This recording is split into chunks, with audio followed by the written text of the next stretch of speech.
Bonjour et bienvenue à l'édition de ce jour. Nous allons nous entretenir sur le thème « Toute chose concourt au bien de ceux qui aiment Dieu ». Et le passage que nous allons examiner est tiré de l'Épître aux Romains au chapitre 8, verset 28, il est écrit « Nous savons du reste que toute chose concourt au bien de ceux qui aiment Dieu et qui sont appelés selon son dessein. » Deux notions. Est-ce que tu aimes Dieu? Est-ce que tu es appelé selon son dessein? Toute chose concourt au bien de ceux qui aiment Dieu. Comment manifestes-tu cet amour que tu as pour Dieu? Et quelle interprétation tu fais des situations qui viennent, qui te tombent dessus? Est-ce que j'aime Dieu? Est-ce que je passe du temps dans la présence de Dieu? Est-ce que je prends plaisir dans la communion avec Dieu? Ce sont les questions que nous devons nous poser. Et au travers de ces questions, nous trouvons des réponses que le Seigneur lui-même nous donne. Toute chose concourt au bien de ceux qui aiment Dieu, qu'elles soient bonnes ou mauvaises. Pour la plupart, vous vous rendrez compte que certaines choses qui vous sont arrivées par le passé, certains événements ou certaines situations que vous avez connues par le passé, ont contribué à faire de vous la personne que vous êtes, ont contribué à faire de vous la personne solide et la personne rigoureuse que vous êtes aujourd'hui, ont contribué à vous aider à davantage vous organiser, davantage choisir et sélectionner qui doit faire partie de votre entourage ou qui ne doit pas en faire partie, à organiser votre vie de telle sorte que vous ne puissiez plus souffrir de la même manière. J'aime à dire que la vraie relation commence avec Dieu lorsqu'il n'y a plus personne, lorsqu'il n'y a plus d'amis chez qui compter, lorsqu'il n'y a plus de parents, lorsqu'il n'y a plus de proches, et il n'y a que sur Dieu que nous pouvons garder les regards. C'est lui le rémunérateur de toutes choses. Alors toute chose concourt au bien de ceux qui aiment Dieu, au plus profond de toi, dans la déception. Au lieu de regarder ce qui ne va pas mal, commence à compter les bienfaits de Dieu pour toi. Commence à compter chaque fois que tu te retrouves blessé, chaque fois que tu te retrouves heurté.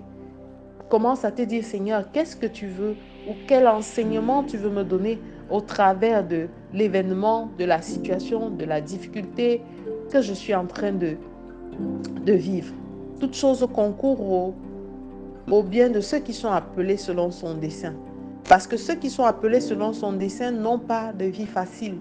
Parce qu'il faudrait, pour réellement avoir tissé une relation intime avec Dieu, avoir fait preuve, avoir supporté des épreuves, pour pouvoir aussi à son tour, à un moment donné, non seulement encadrer ceux qui vont passer par les mêmes situations, mais aussi être un témoignage. Lorsque Joseph a vu ses frères et il avait été élevé par Pharaon, il leur a dit que le mal que vous avez eu l'intention de me faire, le Seigneur s'en est servi parce qu'il avait un but pour le peuple d'Israël tout entier. Alors, tous ceux qui sont appelés selon son dessein, Joseph a été vendu. Il a eu la révélation de grandeur et tout ce qui va avec. Il a été vendu, il a été mis en prison, il a été. Parce que le dessein de Dieu était de l'amener à être le libérateur de son peuple et de lui donner la deuxième place en Égypte. Alors, arrête de penser que tout ce qui vient vers ta direction, tout ce qui a été fait concourt à te diminuer, à te détruire. Il y a certaines épreuves que le Seigneur va mettre devant de toi pour pouvoir éprouver ta foi et pour pouvoir voir à quel niveau d'attachement, quel l'amour, quelle conviction avec quelle conviction est-ce que tu es en train de te déployer. Et chaque fois, la plus grande démonstration de foi, bien-aimé, c'est de se réjouir au milieu des tribulations. C'est de ne pas montrer la faiblesse à l'ennemi parce que l'ennemi veut justement te voir souffrir. L'ennemi veut te voir dans le désarroi. Bien-aimé, commence à sourire aux situations. Commence à sourire, pas d'un sourire ou d'un rire forcé, mais réjouis-toi afin que Dieu voie que ton être intérieur tient encore, afin que le monde sache que tu n'es pas fini à cause d'une situation, que ce qui t'est arrivé concourt au bien, à ton bien, parce que tu as appelé à un dessein bien plus grand que ce que tu ne peux imaginer. bien plus grand que ce que les plans des hommes ne peuvent concevoir. Alors je veux que tu te lèves en cette semaine et tu commences à déclarer pour ta vie, déclarer pour ton futur, déclarer que toute chose concourt à ton bien. Quel que soit ce qui t'est arrivé, toute chose, Dieu est à l'œuvre dans les saisons favorables comme dans les saisons qui ne te semblent pas favorables. Essaie de changer toutes ces choses en joie.